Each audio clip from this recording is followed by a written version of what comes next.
Welcome to Unboxing Logistics, the awesome podcast from Easy Post. I'm Lori Boyer. I'm your host here, and I am just absolutely privileged to be able to talk to a variety of experts here in the logistics industry.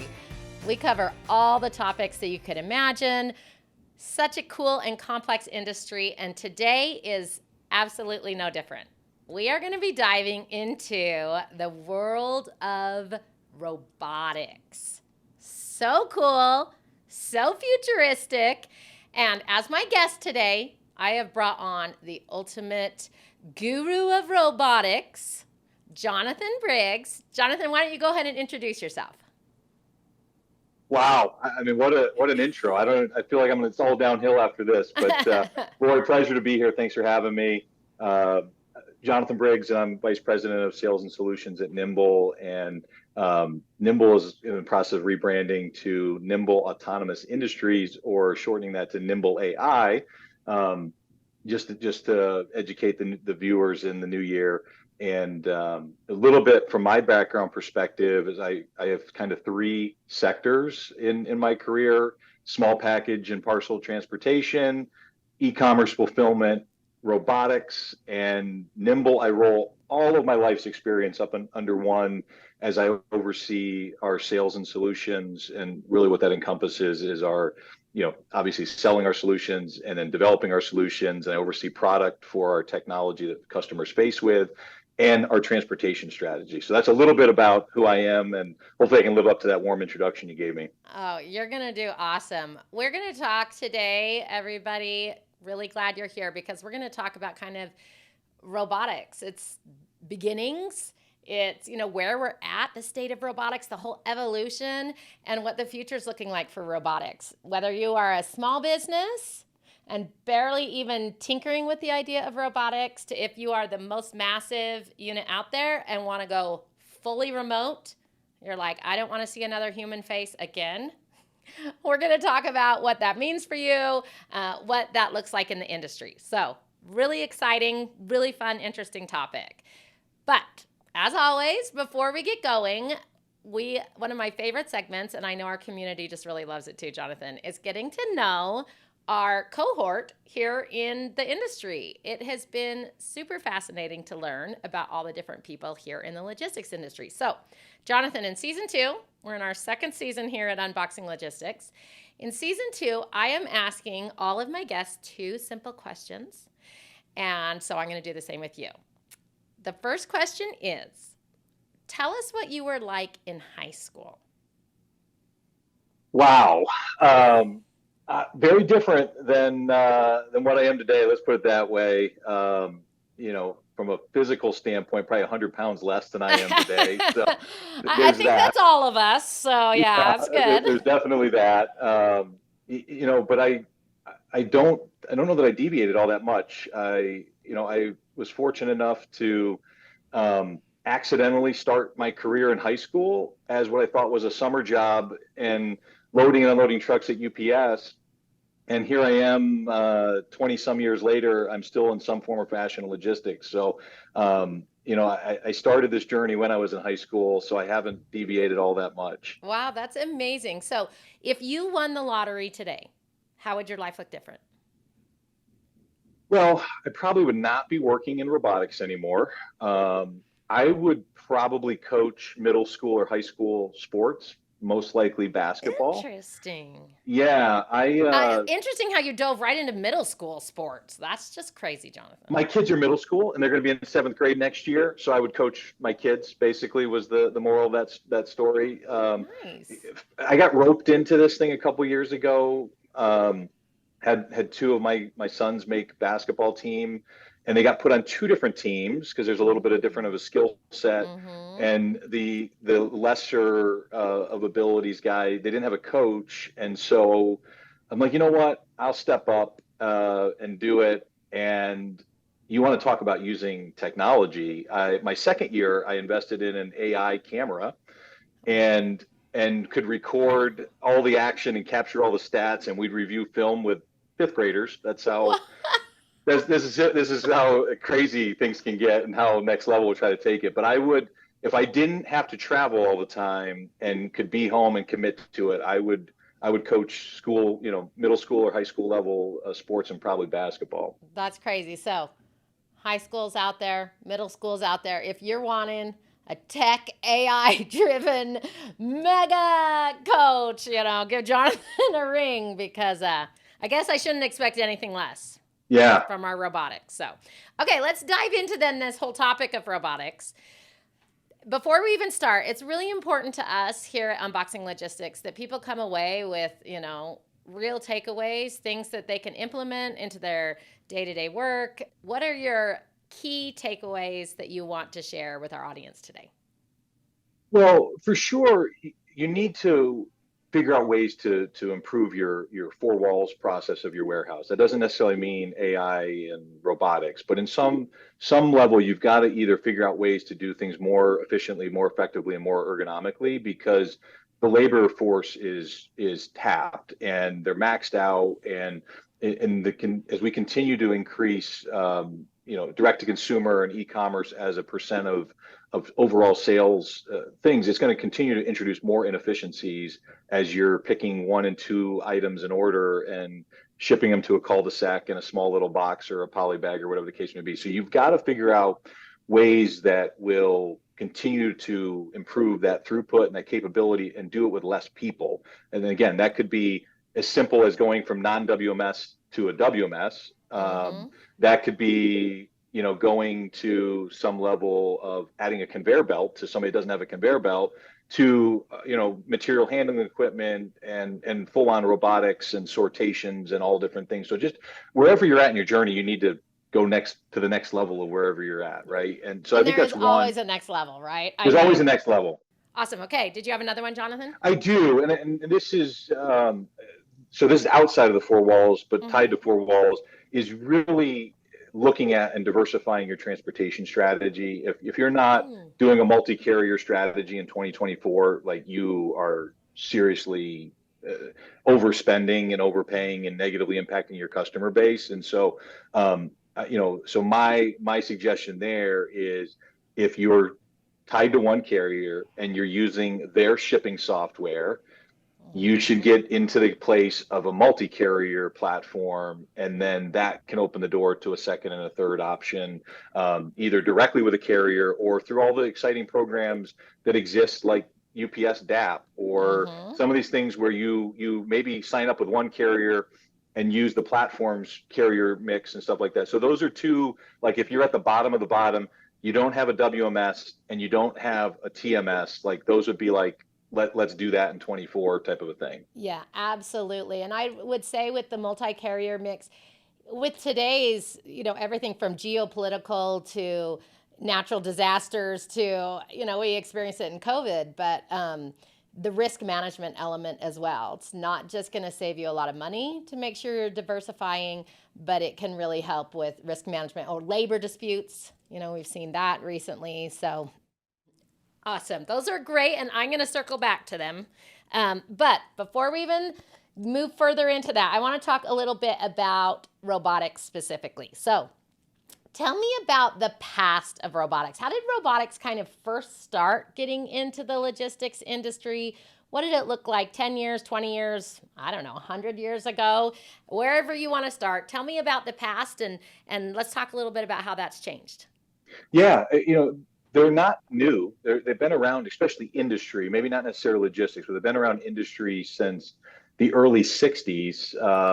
General Motors deployed robotic arms in their plants. So, what are we talking, 60, 70 years ago? And that wasn't the first robotics, but that's probably like the biggest name, biggest thing, union employment, lots of hours of labor involved in there. And that, for the next 40 years, I don't know that there was any change. It was what they call a 6-axis robot. And what that means is it can move in 6 different ways. And it's got, all the things you see when you go to a trade show and the arms are moving and doing all this different stuff.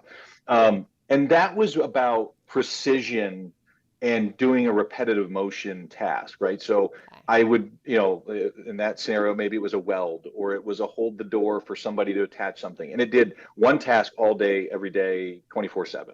And that was great. And it simplified and solved things. But not everybody works in an assembly line and does the same item all day, every day. When you get into Mm, logistics, whether it's in a warehouse or into a parcel delivery network, you have a much different rate of speed and you have an exponentially greater amount of variability of, if you think of like an apparel brand as an example, like a mid-size apparel brand is going to have at least 10,000 SKUs. So, and I'm not talking like a 10 to $20 million a year apparel brand in top line sales may have up to 10,000 SKUs.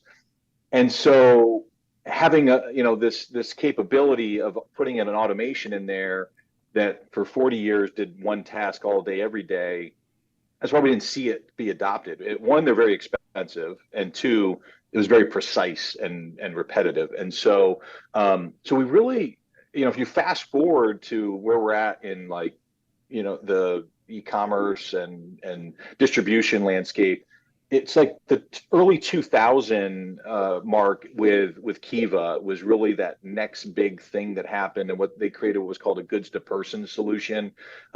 Most people may not know that name if they're fairly young, because that's now called Amazon Robotics. They got acquired 2011, 12-ish timeframe. And so that was like probably innovation one, and tied okay. to Kiva, I think, is maybe innovation two. So I was fortunate enough and lucky enough to work for the first 3PL that used robotics, and that was a company called Quiet Logistics. And Mm, they went in their first deployment. They were the first 3PL to use Kiva Logistics or Kiva Robotics, and so they were using it, and then Amazon shut and it Jonathan, down. what did the Kiva do for those people who So, don't know? so Kiva is, if you see the video with like a cart moving around a warehouse and going to a person that picks an item out of there, it's taking the shelf to the person instead of the person to the shelf is Okay, so the it's the simplest way to robotic put this. picking element. Okay, But the great. person is still picking. So it's a material handling equipment. It's normally you walk into a warehouse and it's a fixed position. You have all Yeah. these shelves, and you send somebody or something to this location. Now what you're doing is saying we ultimately got to get everything out to the shipping station. Move the shelf to shipping is basically what you're doing, and then somebody would Ah, reach in and okay. take an item, and then the shelf goes back. Gotcha.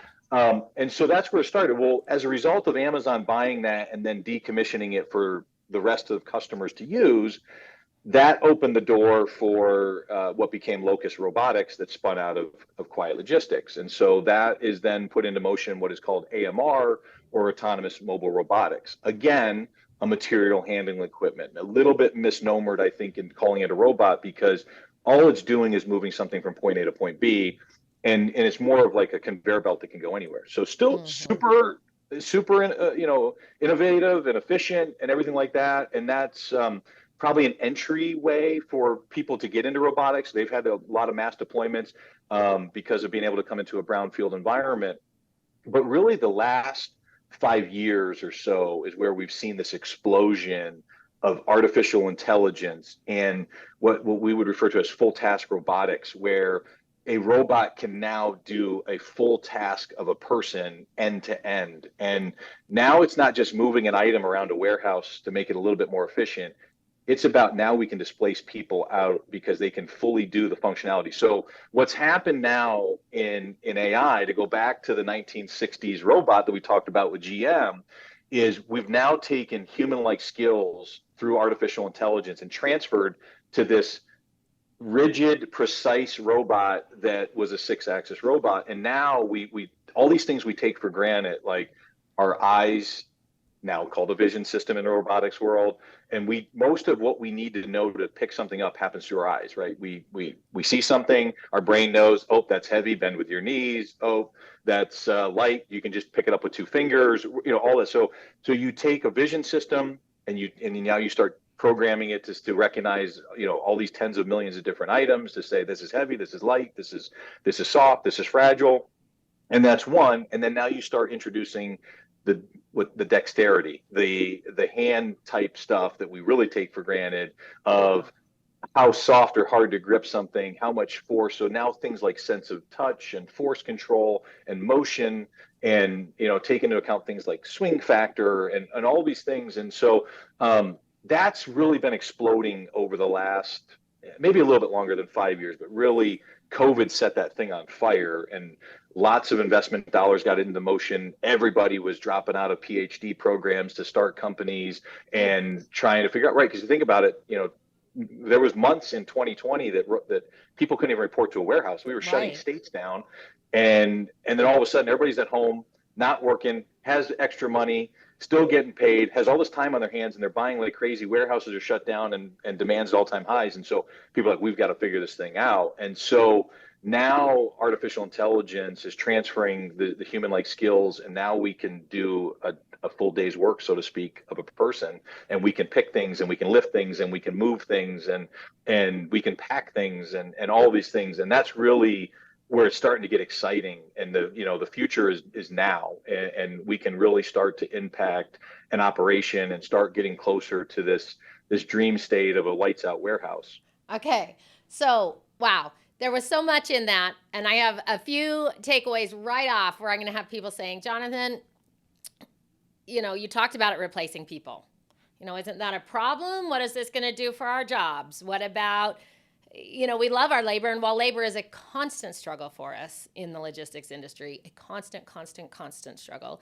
On the flip side, don't we still need people? If I go get all these robotics and I get rid of everybody, what kind of culture is that? Like, how does robotics fit in with that human element? Well, there's a couple schools of thought there, and there's a couple different ways to think about it and look at it. One, every company that's invested in robots has still grown their headcount in people. And so you look at the growth of Amazon, they've got hundreds of thousands of robots, and they have over 1 million people working in a warehouse environment still. So we're not seeing it. So the number one thing is, there's parts of the country we just can't get people to show up to work. Like there's more work than there are people available or that are willing to work. And one thing that blew me away is a couple of years ago, I got to hear one of the CEOs in the express parcel industry, share what they see, and talking about this post-COVID, this 45 to 55-year-old group that is a heavy part of all the supply chain and logistics work. 10 million of them left the market and are not returning to work in that type of work. And so now 10 million of the key, in the right age, all the experience, still sound body, sound mind, all those things, not coming back to work. We know the opposite end of that spectrum, the people that should normally replace that, let's call it 18 to 25-year-old crowd, none of them are coming into the warehouse. So we're retiring off and sending off the older side of the workforce and not replacing it with the young, because they don't want to be in the warehouse environment for all kinds of things. So that's one aspect, is you may have to do it just because you can't get people to show up. And we've seen countless businesses have to cap their top line sales because they just could not get enough people to do the work that they need to get done. So there's a revenue impact to a lot of major businesses just in that alone. Okay, so that's one aspect. One, there's more work than there are people. Yes. Right? So one key takeaway there's more work than there are people. This is a problem you feel like is going to be exacerbated as all the boomers hit this retirement stage, and we have kind of a different population. Some of the same questions we have around AI when people say, is AI, is that going to steal all of our jobs? But you're saying no, it simply is replacing work that is needed, but we don't have enough people for. And point two, what is the other argument you were saying? So the other side of it is there's a rising cost, and there's a decline in quality of the labor that is showing up. And so that's impacting all this, right? We're living in inflation, to levels we haven't seen in, 10 to 15 plus years, right? Yeah. And some of us may not even seen. And so we can't, as consumers, just keep taking double-digit cost increases year after year after year. And so now that the AI and the robotics have gotten to a steadier state, it's not superhuman yet, but a steadier state and a little bit more reliability and a lot more capability, there's a tipping point where the cost of labor is now passing the cost of automation and robotics. And so I think no matter if we're talking about robotics conveyor belts, whatever. That's always been the argument. As soon as there's an inflection point where I can do something more efficiently and cheaper than whatever it is, I'm going to invest in it, right? And then they start building up a business case and an ROI. So that's kind of two of it. Three is there's a lot of danger in a lot of these jobs. So like if you think about truck loading and unloading and people driving forklifts around and all these different things, or working in high pick environments, there's just a lot of safety things in some of that repetitive motions that are poor in ergonomics. And there's people that talked about folks that load and unload a truck in a warehouse environment will move multiple tons a day. Mm-hmm. I mean, just think about that. Multiple tons a day. Who signs up for that, and whose body can handle that all day, every day?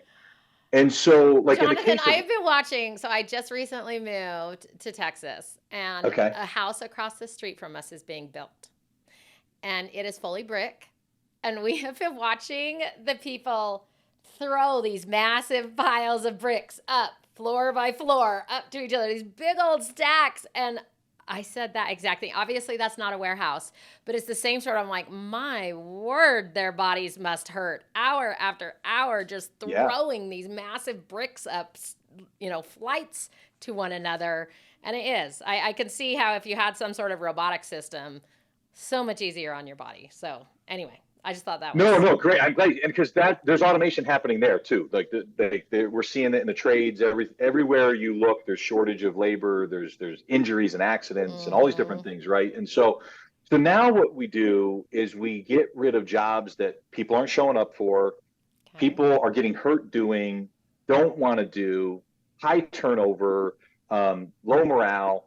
And we automate those functions, and now we displace people into more higher paying jobs, higher skill job, more rewarding job that are more of a career base. Like, so if you think about it through the lens in my world, we don't have a picker in my warehouse. Everything is picked through our robotic stack. But I have technicians, I've got engineers, I've got service people, like I have all these different things that there's still people in my building, not nearly the number that we would see, but they're at a much higher, capability, requirement, skill, pay, all those types of things. So even us, as we're, launching, have launched our network and tried to build it around our robotic system, there's still people involved in just at a different level. So we will continue to add engineers, developers, technicians, all of those types of things to our things, but less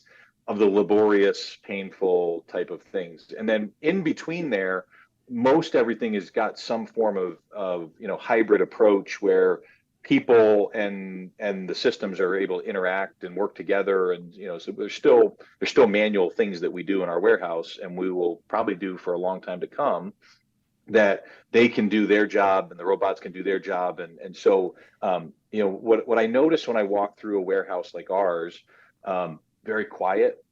There's no conveyor belts running and banging and clanging. You can, no impacts to your hearing.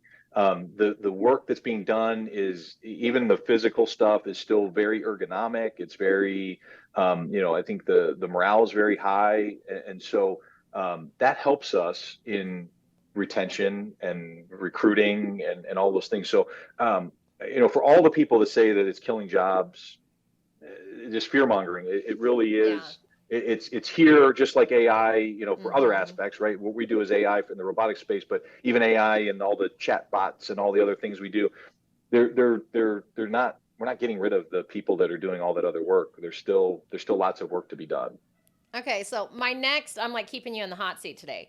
So my next thought is, this sounds super cool, sounds amazing. I love the idea of giving people better, high-paying jobs that they enjoy and they want to stick around, and reducing all those accidents. But Jonathan's is sounding kind of spendy, right? I mean, that's going to be everybody's thought. Like, this seems expensive. So you're saying I'm going to pay people more and I have to get all these robotics. How do you know when this is a financially viable thing? Do businesses slowly integrate robotics? So question number one, I guess, here on the hot seat, money. Well, how do we justify having that? And then my follow-up question is going to be, if you were going to just start, where do you feel like are the big bang for your buck sort of robotic things that you should add that are kind of no-brainers? Yeah, well, there's one scenario, and this is kind of what we've built, is you can outsource. You can go to third-party partners that are investing in the infrastructure, but not charging you for that capital uptake and all the maintenance, and know how to run it. It's already deployed. It's suited for your type of product. And so now you can take advantage of that and just pay in a transactional environment for pick, pack, ship operations. And so that's one aspect of it. Two, you can you need to build a business case, right? I think typically there's some type of ROI. So you have to understand, what does it really cost you in your current environment? So you need to know. I will say, since I've gotten into robotics in the last couple of years, the most technical question that I feel like I've asked or conversation I've been a part of is, what do people truly pay fully loaded for their labor? Yeah. It sounds simple, right? Like, it seems like it's a no-brainer. It's like a wage thing and a tax thing and maybe a benefits thing. It's so much more complicated than that, because there's multiple departments in a big business that get involved with it, right? There's the HR aspect of hiring, recruiting, and turnover. There's the training departments. There's overtime. There is, all the safety, IT, insurance, tech support. IT. Yeah. They don't account for the supervisory level and the management level. There's also people that are, it's gotten very competitive over the years. They might get their tuition reimbursed for going to college. They might get some type of money towards childcare. They might get some type of perk benefits. They might bring in meals every day so that the employees are fed. There's all these things, and so it takes a lot of effort to figure out what does the labor really cost them. So that's one, is you got to figure out what's the baseline, what is our cost of doing this. Okay, and so then, you guys, community, if you're interested and you're like, okay, I love robotics, I'm a nerd who grew up watching Star Wars, and this is my dream, I got to convince the big boss.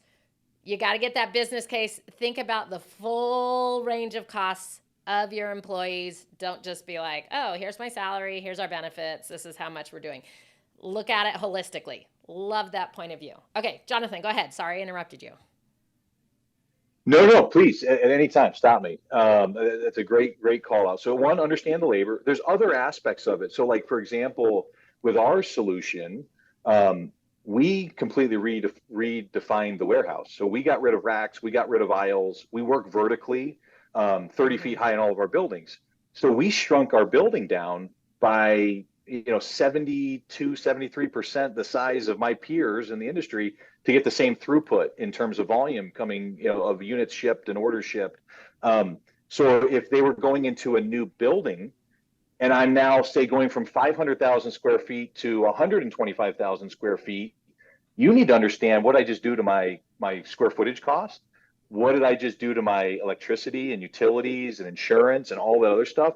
And I think most people look at automation through the lens of labor, cost of labor versus cost of machine. But if you can add in another layer of dimension there of, I can shrink the building, I can shrink my utilities, I can, all these other things, and we can add other layers, that business case starts to get real interesting, real fast, and starts getting a lot more legs to it. And I want to say as well, I just had to say this reminded me in talking about the vertical buildings. I recently, sustainability is a huge initiative in the industry, as well as, of course, just in the world. But I was speaking with a sustainability expert recently, and one of their recommendations was exactly that, was going vertical in your building size, and how that's going to become more and more critical. So kind of a trigger point for you guys out there in the community. If you are looking to switch warehouses, if you are getting a new facility, there are certain times when it makes sense to look into things like robotics. But from your business case, sustainability is also a big element in going vertically. You do actually significantly reduce some of your output by doing that. So anyway, go ahead, Jonathan. No, absolutely. And, if you think about this, I don't know how much you pay attention to law in California, especially now that you're further away in Dallas, but there's a a bill that's been passed. I believe it goes into effect in 24. That companies doing business in California have to understand their impact to the environment to the third level, Yep. not just what they cause directly, indirectly, and then the third level. Yep. So they're going to actually have to be accountable for it and measure it, and you'll need to understand all those things. And so my guess is, at least in the state of California, that there's probably some type of tax credit like we saw with Yes. EVs and all those other things. So it's getting more and more complicated, but we really, think very much in that regard of sustainability. That's why we're so excited about shrinking that building so exponentially, and then also regionalizing it so from people can spread inventory around the country. We on average, when people come into our network, we see about a 550-mile reduction in package travel distance travel. That's real impact. I think are companies that may even look cost aside and look heavily in the sustainability component of these things and start measuring that because of some of the legislation that's starting to trickle down at the state level, like I alluded to in California. So Jonathan, which things then, so let's say that you're not doing a tons in terms of robotics or, autonomous things. Where are some of those no-brainer, like, okay, this is a really great ROI, or this is a great first step to kind of be dipping your toes in? If you were creating your own, what would be like a absolute deal breaker? You want to have X, Y, or Z? Well, I think there are some minimal systems you need to have in a warehouse, Okay. regardless of how big or small. So I think you have to have some form of warehouse management, and you have to have some form of transportation management. Like those are like bare minimum. I read a from my study perspective. that there was a surprising number. I'm not going to say the percent because I will get it wrong, but there was a surprisingly large percent of warehouses that don't have I think I read the WMS. same thing you're talking about, and I can't remember the number, but it was obnoxiously high. I'm like, there's no I way was this like, is how real. is this possible? So yes, please, step number one, just get a WMS. You need to be looking at the data, automation.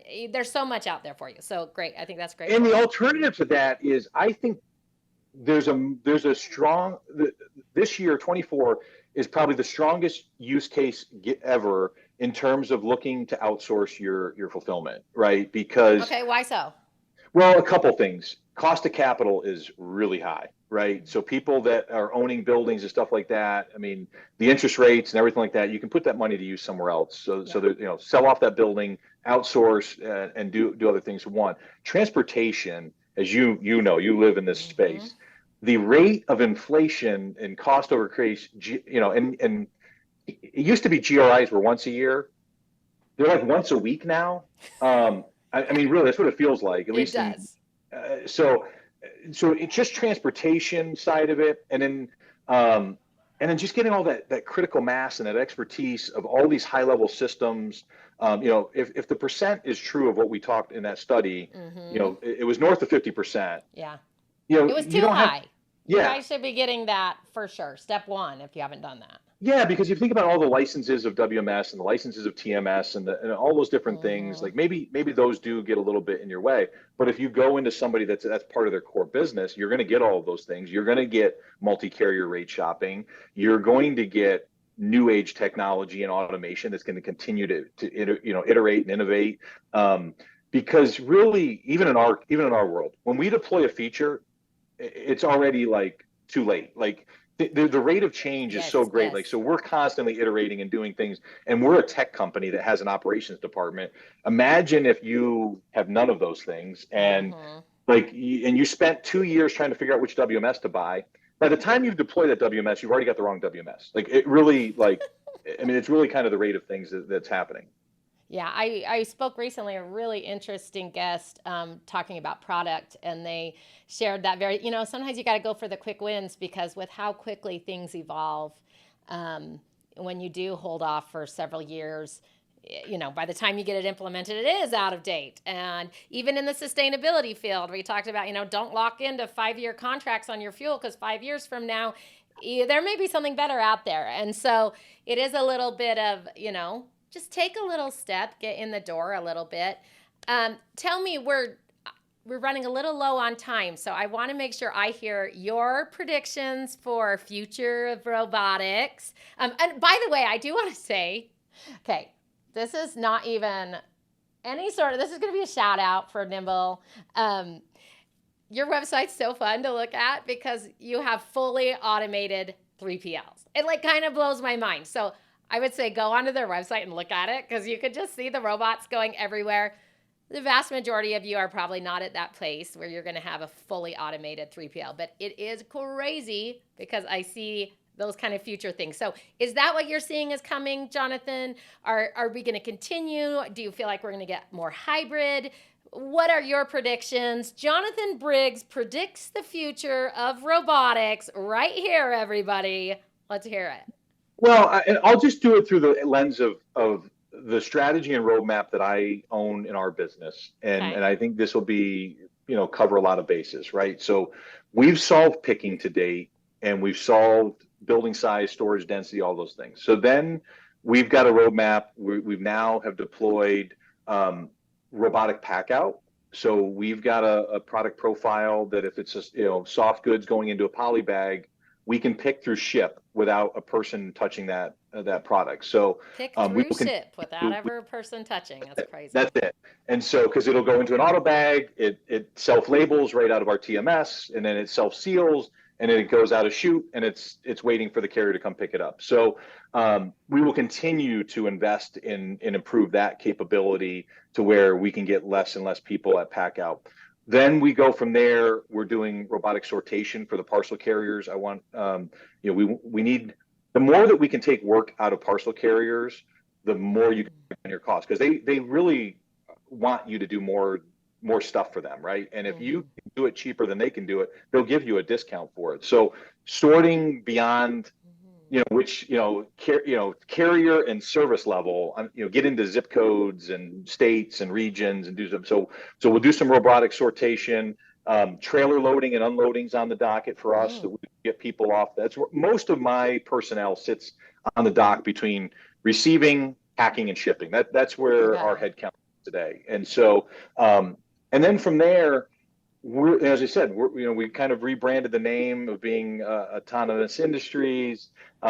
We think we have a vision of being a fully autonomous company, and that means it's outside of the four walls. So we've got scenarios that will go into trucks and trailers and things of that nature, and we will do things in autonomous delivery where they'll be sorting on the road and picking on the road and delivering without a person being in the truck. So that's the long range view of and I'm just looking through my roadmap of our own business, of what we're doing there. And so ultimately it gets as close as you can be with that. Everybody talks about the lights out warehouse. I don't think we're getting rid of lights and lighting in warehouses. I think you still, and I talked about, we got to service the machines, and we still need people to do certain tasks and inspections and so on and so forth. But we will have very, very few people doing the pick, pack, ship operations in our business in just a matter of a couple of years. That is awesome. That's so incredible to even think. Like, the Jetsons were finally coming. Maybe we'll see. We're all still waiting for that. But I love your takeaway from the beginning, that just pick one thing, look at your warehouse, look at your processes. What can you do to automate just one step further than what you're doing right now? Everybody can do it. Take an inventory. Just know that this is an area that's sticking around and is really cool and is really going to be critical. We're not going to be able to just use paper and spreadsheets and walking around and doing everything manually forever if we want to keep up. So really, really neat. It has been so great having you here today, Jonathan. Is there anything else, any other final comments you want to make? Or is there anywhere that people could connect with you if they want to follow you? Yeah, please. I love talking shop. So even if it's not a scenario, to sell something or anything, I just love talking, about the industry and stuff like that. So for sure, reach out. I'm very active on LinkedIn. Look me up on there. You can go to our website that you alluded to, nimble.ai. It's that simple. There's a contact us form in there that'll flow into me and my team. But for sure, reach out, have conversations, explore what's out there. We are, by far, I think, are the greatest secret in supply chain right now. And we lived in stealth through most of 23 with this little secret network we've been building. But this year, we really, we want to fill the buildings. And so, We're probably not in your RFP led, led by a consultant, because the consultants don't know what we're doing. So definitely reach out, have a conversation, and let's chat for sure. Yep, I love it. Again, Jonathan, thanks for being here. My pleasure. Thanks for having me. It was a ton of fun, and I can't wait to see it in the real world. Awesome. And we'll see you guys all next time.